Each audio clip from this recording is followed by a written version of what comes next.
আর মহিলা মানুষ আজকাল কেমন পাষাণ হয়ে গেছে দেখলেন না? পাবনায় এক মহিলা কুকুরের বাচ্চার উপর রাগ ছাড়ছে, কথা বল না কেন, 8টা কুকুরও বস্তা বন্দি করে ফেলে দিছে। এখন সেই মহিলা গ্রেফতার করছে। আমরা আশরাফুল মাকলুকাত, কুকুরের সাথে রাগারেগি আছে। হ্যাঁ, পাগলা কুত্তে কামড় মারলে হয়তো মানুষ মরবি, ঝামেলা হতে পারে, সিটি কর্পোরেশনের লোক আছে, খবর টবর দিয়ে একটা কিছু ব্যবস্থা হবে। এখানে ছোট ছোট কুকুরের বাচ্চা, এগুলো মাইরে ফেলার দরকার আছে? আল্লাহর সৃষ্টি সকল প্রাণীর সাথে আমাদের ইহসান করতে হবে, কথা বলে ঠিক কিনা? আমরা এমনি পরিকল্পনা করে কারো ক্ষতি না করি।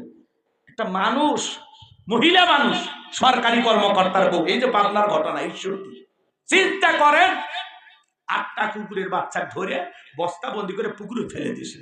সবগুলো কুকুর মারা গেছে। পরে এক মহিলা আবার ওই মহিলার বিরুদ্ধে মামলা দিয়েছে।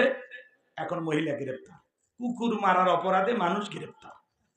হ্যাঁ, আর এদিকে সীমান্তে আমাদের 2 জন মানুষকে মেরে ফেলে দেওয়া হলো। মিডিয়াতে এগুলো প্রচার করা হয় না, আর কুকুরের নিউজ ফলাও করে প্রচার করা হলো। আমরা বলতে চাই, সীমান্তে আমাদের 2 জন ভাইকে হত্যা করা হয়েছে, এটা কেন মিডিয়াতে আসে না? তার মানে বোঝা যায় বাংলাদেশের মিডিয়ারা দাদা বাবুর গোলামি করতেছে। কি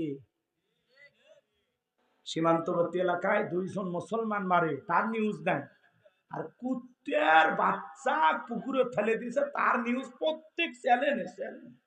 মনে হচ্ছে বিশাল বড় একটা কিছু করে ফেলে দিয়েছে। এ কথা কন, মানুষ মারে আফসোস হয় না, আর কুকুর মারা নিয়ে আজকে গ্রেফতার করো। হ্যাঁ, এ কথা কন নাকি আপনারা? এটা অমানবিক কাজ, ঠিক হয়নি। তার ভিতরে মনুষ্যত্ব বোধ নাই, এই কাজটা করা ঠিক হয়নি। প্রাণীর সাথে এমন আচরণ করা ঠিক হয়নি। সে তওবা করে আল্লাহর কাছে মাফ চাইলে আল্লাহ মাফ করে দিতে পারে। কথা কন, এত বাড়াবাড়ি কে? এ কথা কন। কুকুর কামড়ে যে মানুষ, অনেক মানুষ দেখা যাচ্ছে কুকুরের মতো ওইরকম আছে না, বা ওই রোগে আক্রান্ত হয়, এক সময় ওই শিকল টিকল দিয়ে বাঁধে রাখে, ওই অবস্থায় লোকটা মারাও যায়। কথা কন, কথা কন, এরকম ঘটনা ঘটে না? বাজান, আজকে অনেক কথা বলার আছে, কষ্ট হচ্ছে আপনাদের, সামনে যাব না, দোয়া করবো। ঘটনাটা কি বলবো? কারা কারা শুনবেন একটু হাত তোলেন তো, ঘুমাইছেন নাকি? লিল্লাহি তাকবীর, আল্লাহ কবুল করেন, জোরে বলেন আমিন। আমার ভাইয়েরা, তাহলে সীমান্তে মানুষ মারে সেটা নিয়ে নিউজ হয় না, আর কুকুরের বাচ্চা মারে ফেলে দেয়, প্রত্যেকটা চ্যানেল ওই নিউজ দেখায়। তার মানে বোঝা যায়, হ্যাঁ, ম্যাডাম পালিয়ে গেলেও ভারতের দালালেরা এখনো পালায়নি। কথা বল, কতদিন আর দালালি করবা? আমরা না হতে চাই ভারত, আমরা হব একমাত্র আল্লাহর গোলাম। কথা বলেন ঠিক কিনা? এদেশ আর কারো তাবিদারিতে চলবে না। আমরা আর ভাড়াটিয়ার মতো থাকতে চাই না, আমরা নিজ দেশের মালিক হয়ে বাঁচতে চাই। কি বলেন? বাংলাদেশ আমার, বাংলাদেশ আপনার। কথা বলেন ঠিক কিনা? কেউ যদি মনে করে আমরা উড়ে এসে জুড়ে বসেছি, ভুল করতেছেন। এদেশে আর কারো গোলামি চলবে না, এদেশে একমাত্র আল্লাহর গোলামি চলবে। কথা বলে ঠিক কিনা? চলেন না বাজান, সামনের দিকে যাই, মজা পাবেন। যে কথা বলতে চাচ্ছিলাম বাজার, এইবার মুসা নবীকে ফেরাউন কোলের মধ্যে নিয়ে, এত সুন্দর চেহারা দেখে মায়া লাগছে। সুমা খাওয়ার নিয়তে যখন ঠোঁটটা বাড়াইছে, কষি হাত দিয়ে মুসা নবী ফেরাউনের গালে মারছে একটা থাপ্পড়। এক সর খাইয়া ফিরাউন চিৎকারে বেড়ে উঠছে, এত জোরে চিৎকার মারছে, আশেপাশের লোকজন দৌড়ে আসে, বলে নেতা এত জোরে চিৎকার মেলেন, ব্যাপারটা কি? ছেলে যে থাপ্পড় মারছে, জনগণকে বললে কি ইজ্জত থাকে? তখন বলে আমার বাড়ি, আমি এমনি চিল্লাইছি, তোদের ডাকছি, সরে যা, এই সব সরে যা। ওদেরকে তাড়িয়ে দেওয়ার পরে এইবার আসিয়াকে ডেকে বলে, আসিয়া আয় আয় আয়। আসিয়া বলে কি হয়েছে? সারের মতো চিল্লাও কা? ভাই চিল্লাবো না, এর চোখে মুখে যে আগুন দেখছি রে আসিয়া, এ মুসা ছাড়া কেউ না, তরবারি দিয়ে জবাই করি, পথের শত্রুতা দূর করি। আসিয়া বলে ছেলে কি করেছে? বলে ছেলে গালে আমার থাপ্পড় মারছে। আসিয়া বলে ঢং করা জায়গা পাও না, এই ছোট মানুষ কোনোদিন তোমার গালে থাপ্পড় মারতে পারে? ফিরাউন ডেকে বলে, বিবি রে তোরে কেমনে বোঝাবো, গাল তো তোর ছিল না, গাল ছিল আমার। মজা কি আমি টের পাইছি, এর থাপ্পড়ের ওজন বুঝা দেয় এই ছেলেটা এই ভবিষ্যতে মুসা হবে। জোরে কোন মারহাবা। এখানে আরো কিছু ঘটনা আছে, বলার সুযোগ নাই। এইবার মুসা নবীর বয়স হয়ে গেল 25 বছর, মানে শেষ পর্যন্ত যাবো তো, এই জন্য একটু হালকা মাইনাস করা লাগতেছে। মানে পুরোটা বললে 3 রাত বসে থাকা লাগবে, 3 রাত তাও থাকবেন। তাহলে বাড়ি ফোন দেন, ভাত রান্না শুরু করুক, কিছু সাজিয়ে নিয়ে এসুক, খাইয়ে দেয় ওয়াজ করি। কষ্ট হচ্ছে আপনাদের? লিল্লাহি তাকবীর। মুসা নবীর কয় বছর? 25 বছর বয়স, টকবকে যুবক। কিপ্তি আর বনী ইসরাইলের মধ্যে লাগছে ঝগড়া। মুসা আলাইহিস সালাম নিজ সম্প্রদায়ের লোকের পক্ষ নিয়ে কিপ্তিক মারছে একটা ঘুষি, এক ঘুষিতে কিপ্তি দুনিয়ার থেকে দিলে ইন্না লিল্লাহি ওয়া ইন্না ইলাইহি রাজিউন। ফিরাউনের দরবারে মুসা নবীর বিরুদ্ধে হয়ে গেল এবার মার্ডারের মামলা। কিসের মামলা আছে? মার্ডারের মামলা হয়ে গেছে। আল্লাহ বলে, পয়গম্বর আর থাকা যাবে না, তুমি মাদাইনের দিকে আপাতত রওনা করো। আল্লাহর পয়গম্বর মুসা আলাইহিস সালাম মাদাইনে চলে গেলেন। মাদাইনে যাওয়ার পরে বাজান গো আমার, ওখানে পানি খাওয়ানোর একটা ঘটনা আছে। শুআয়ব আলাইহিস সালামের দুইটা মেয়ের সাথে দেখা হয়ে গেল। তাদের সাথে তার বাপের বাড়িতে গেলেন। যাওয়ার পরে শুআয়ব আলাইহিস সালামের দুইটা কন্যা ডেকে বলে, আব্বা আমরা মেয়ে মানুষ, পানি খাওয়াইতে গেলে অনেক ঝামেলার সম্মুখীন হওয়া লাগে, আমাদের বাড়িতে একটা কাজের মানুষ দরকার। একটা ছেলে পাওয়া গেছে, এই ছেলেটা হলো অত্যন্ত শক্তিশালী, আর এই ছেলেটা এতটাই লাজুক বাবা, আমরা দুইটা বোন কয়েকটা ঘন্টা তার সামনে ঘোরাফেরা করলাম, একটা বারের জন্য আমাদের দুই বোনের চেহারার দিকে তাকায় নাই। বলেন আল্লাহু আকবার। ও আব্বা, এই ছেলেটাকে রাখাল হিসেবে রাখতে পারেন। শুআয়ব আলাইহিস সালাম বয়স হয়ে গেছে, মুসা আলাইহিস সালামকে রাখাল হিসেবে বাড়িতে রাখলেন। কিছুদিন পরে আল্লাহর পয়গম্বর মুসা আলাইহিস সালামের সাথে তার বড় মেয়ে সফরার বিবাহ সম্পন্ন করে দিলেন। পয়গম্বর শ্বশুর বাড়িতে থাকলেন 8 থেকে 10 বছর।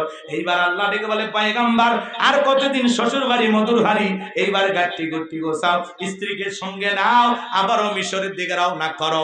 আল্লাহর পয়গম্বর স্ত্রীকে সঙ্গে নিলেন, শ্বশুরে দেওয়া মাল সামানা নিলেন, লাঠিটাকে সঙ্গে নিয়ে পয়গম্বর মুসা আলাইহিস সালাম যখন তুর পর্বতে আসলেন, সেখানে আল্লাহ তাআলা তার পয়গম্বরকে নবুয়ত দান করলেন। আমার আল্লাহ বলেন, ওয়া মা তিলকা বিয়ামিনিকা ইয়া মুসা। একটু জোরে কর না আল্লাহু আকবার, একটু মজা আছে, সামনে যাইতে দেন। আল্লাহ ডেকে বলে, পয়গম্বর তোমার ডান হাতে ওইটা কি? আল্লাহর পয়গম্বর জবাব দিয়ে বলেন, ক্বালা হিয়া আসায়া আতাওয়াক্কাউ আলাইহা ওয়া আহুশু বিহা আলা গনামি ওয়া লিয়া ফিহা মাআরিব উখরা। ডেকে বলেন, আল্লাহ আমার হাতে এইটা লাঠি, এটার উপর ভর দিয়া চলি, ছাগলের জন্য পাতা পারি, ইত্যাদি ইত্যাদি অনেক অনেক কাজ করি। আল্লাহ বলছে, মুসা কি ওইটা লাঠি বললেই তো হয়ে যায়। কিন্তু মুসা আলাইহিস সালাম কি বলতেছেন, আল্লাহ এইটার নাম লাঠি, এইটার উপরে ভর দিয়ে চলি, ছাগলের জন্য পাতা বাড়ি, ইত্যাদি ইত্যাদি অনেক অনেক কাজ করি লাঠি দিয়ে। আল্লাহ ডেকে বলে, পয়গম্বর প্রশ্ন করলাম একটা, জবাব দেও যাবে একটা, কারণটা কি? আচ্ছা বলেন তো বাজার, মুসা নবী কথা বলেন কার সাথে? আল্লাহর সাথে। যত কথা বেশি বলবেন তাতে মজা কমবে না বাড়বে? যত কথা পেছাবেন তত আল্লাহ তত বেশি কথা বলবেন, আর আল্লাহর কুদরতি জবানের কথাগুলো মুসা নবী তত বেশি শুনতে পাবেন। সুবহানাল্লাহ। হে যুবক, একটা মেয়ে যদি রং নাম্বারে মিস কল দেয় তুমি পাগল হয়ে যাও, 17টা সিম কার্ড পরিবর্তন করে হলেও ওই মেয়েটারে কল দাও, আছে না নাই? মেয়ে বলে, সরি ভাইয়া ভুল করে কল গেছে। কয় না, নিভানু আগুন কেন জ্বালালি, এখন ভালোবাসা দিবি কিনা বল। কথা কয় না, কথা কয়। এরকম আছে না না? তরুণ যুবকেরা, এরকম ঘটনা আছে না না? কষ্ট পাচ্ছেন মনে হয় আপনারা। আমার ভাইয়েরা গভীর মনোযোগ দিয়ে কথাগুলো শুনে যাবেন ভাই। আজকের তরুণ তরুণী যুবক যুবতীরা নষ্ট হওয়ার যে মূল কারণ, সেটা হলো এই মোবাইল। এই মোবাইলের ওজন কম, কিন্তু মোবাইলের মাধ্যমে পাপের ওজনটা অনেক বেশি। ছেলে মেয়ে নারী পুরুষ ঘরের দরজা বন্ধ করে একা একা রাতের আধারে মোবাইলে উল্টা পাল্টা ভিডিও দেখে। অবশ্য সিরাজগঞ্জের ছেলেরা দেখে না। কথা কন, কথা কন। এই মোবাইলের কারণে মানুষের পাপ কমছে না বাড়ছে? মোবাইলের ওজন কম, কিন্তু পাপের ওজনটা অনেক বেশি। এই ছোট্ট মোবাইল দিয়ে আমাদের গুনার পাল্লা ভারী হচ্ছে। হাজার হাজার ঘন্টা এই মোবাইলের পেছনে মানুষ সময় ব্যয় করতেছে। কথা বলে ঠিক কিনা? নারী পুরুষ সব মোবাইলের জন্য পাগল হয়ে গেছে। ছোট্ট বাচ্চা মোবাইল না দিলে ভাতই খায় না। কথা কন, এরকম অবস্থা হয়েছে কিনা? তাহলে এটা আমি এক লাইন বলবো, রাগ করবেন না তো? দেশে মোবাইল আইছে, চিঠি বন্ধ হইয়াছে, দিওয়ানা বানাইছে, পোলা মাইয়ার মনের কথা ভাসে বাতাসে।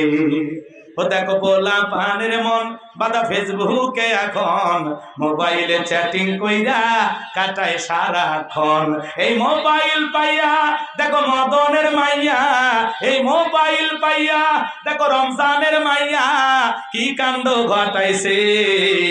স্বামী সংসার রাইখা নাকি পালাইয়া গেছে, স্বামী সন্তান রাইখা নাকি পালাইয়া গেছে। 2 বাচ্চার মা 4 বাচ্চার মা পরকীয়া প্রেম করে আর একটা ছেলের হাত ধরে পালিয়ে যায়। যে নারী স্বামী রেখে সন্তান রেখে আর একটা পরপুরুষের হাত ধরে পালিয়ে যায়, ওটা নারী জাতির কলঙ্ক, পাষাণী, ডাইনি, বিশ্বাসঘাতক নারী, রাক্ষসী মহিলা, পুরুষের জীবন খাবার আছে। কথা কোন না কেন? এদেশে এই ঘটনা ঘটেনি, ভারতে ঘটছে। এদেশে 2-4 জন ভেগে গেছে। পরকীয়া কমছে না বাড়ছে?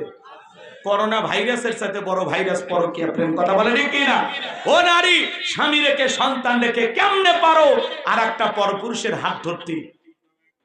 স্বামীর ভালোবাসা ভুলে গেলে, সন্তানের মহাব্বত ভুলে গেলে, আজকে হঠাৎ করে একটা ছেলেকে দেখে তোমার ভালো লাগে, তার মানে তোরে শয়তান ধরছে। বিবাহিত নারীকে কখনো অন্য পুরুষ ভালোবাসতে পারে না, যা ক্ষণিকের মোহ। কথা কোন ঠিক কিনা? এজন্য মা বিনয়ের সঙ্গে অনুরোধের ভাষায় বলে যায়, খবরদার নিজের স্বামী ব্যতীত অন্য কোন পুরুষের দিকে তাকায় না। শয়তান অন্য পুরুষকে তোমার সামনে আকর্ষণ করে তুলে ধরে। অন্য পুরুষের কথা মিষ্টি লাগে, স্বামীর কথা তিতা লাগে। মনে রাখবেন, তিতা হলেও স্বামীর কথাতে রোগ সারবে। কথা বল ঠিক কিনা? স্বামী একবার তিতা কথা বলবে আর একবার মিঠা কথা বলবে, একবার ঝাড়ি নেবে আর একবার আদর করবে। কথা বলেন ঠিক কিনা? স্বামী কখনো স্ত্রীকে বোঝা মনে করে না, স্ত্রীকে ভালোবাসে, আগলায় রাখে। কিন্তু অনেক কপাল পোড়া বউ আছে, স্বামীর ভালোবাসা বোঝে না, সব সময় স্বামীর অভিশাপ দেয়, তোর সংসারে এসে সুখ পাইলাম না, জীবনে কি দিলি আমারে, কিচ্ছু পাই নাই। এরকম অকৃতজ্ঞ বউ আছে না নাই? আমার মা বোন যারা শুনতেছেন, মা স্বামীর সাথে বেয়াদবি করবেন না। মা আসিয়া ফিরাউনের মতো স্বামীর সংসার করলো, আর আপনি কি আপনার স্বামী ফিরাউনের চাইতে খারাপ? আল্লাহ মা বোনদের হেদায়েত দান করেন। একটু জোরে বলেন না আমি। এই পরকীয়ার জন্য কি খালি নারীরাই দায়ী না, পুরুষের সমান দায়ী? এজন্য যুবক খবরদার, কোন অবৈধ প্রেম ভালোবাসা করা যাবে। আর একটা ভাইরাস হলো টিকটক। কথা কন না কেন? সমাজে টিকটক আছে না নাই? ওদেশে টিকটক আসিয়া সব গেল বাসিয়া, সিদ্দিক সোরা নায়ক হইছে আইডি খুলিয়া, হিরো আলম নায়ক হইছে আইডি খুলিয়া। এই মোবাইলে হাই কি জাদু আছে ভাই, পোলা পানে বইতাছে, পড়ালেখা তুইলা রাখছে সপ্তম আকাশে। কথা কোন ঠিক কিনা? আল্লাহ যুব সমাজকে হেদায়েত দান করেন। যুবকেরা এখনো সময় আছে, ফেসবুক নিয়ে পাগল হয়েও না, ইউটিউব নিয়ে পাগল হয়েও না, এখনো সময় আছে। পড়াশোনায় মনোযোগী হয়ে যাও, আল্লাহর ভয় অন্তরে ঢোকাও। যুবক তুমি একা একা মোবাইলে ভিডিও দেখো, পৃথিবীর কেউ দেখে না, একজন দেখতেছেন, তিনি কি? আজকে আশ্চর্য হয়ে যাবেন, বর্তমান পৃথিবীর নাসার ছবি থেকে, আমেরিকার একটা নাসা যারা পৃথিবীকে নিয়ে গবেষণা করে, এই নাসার ছবিতে রাতের দৃশ্যে মহাকাশ থেকে পবিত্র কাবা ঘরকে দেখা গেছে। আল্লাহু আকবার বলেন। 400 কিলোমিটারের বেশি দূর থেকে তারা একটা ছবি তুলেছেন, সেখান থেকে একটা সুন্দর আলো দেখতে পাইলেন। ওই আলোকে তারা সন্ধান করতে করতে এসে দেখলেন এটা চতুর্দিকে পাহাড়ে ঘেরা আল্লাহর সেই পবিত্র বাইতুল্লাহ ঘর, মসজিদুল হারাম। বলুন আল্লাহু আকবার। পবিত্র বাইতুল্লাহ মক্কা শরীফ 400 কিলোমিটার দূরে থেকে তারা দেখতেছেন পৃথিবীতে একটা সুন্দর আলো দেখা যায়। আলো। মহাকাশ গবেষক যারা, তারা তাদের ছবিটা প্রকাশ করেছেন, আর তারা লিখেছেন আল্লাহর কত শক্তি, সুবহানাল্লাহ। 400 কিলোমিটার দূরে থেকেও পবিত্র বাইতুল্লাহকে কি সুন্দর জ্বলতেছে টিমটিম আলোর মতো।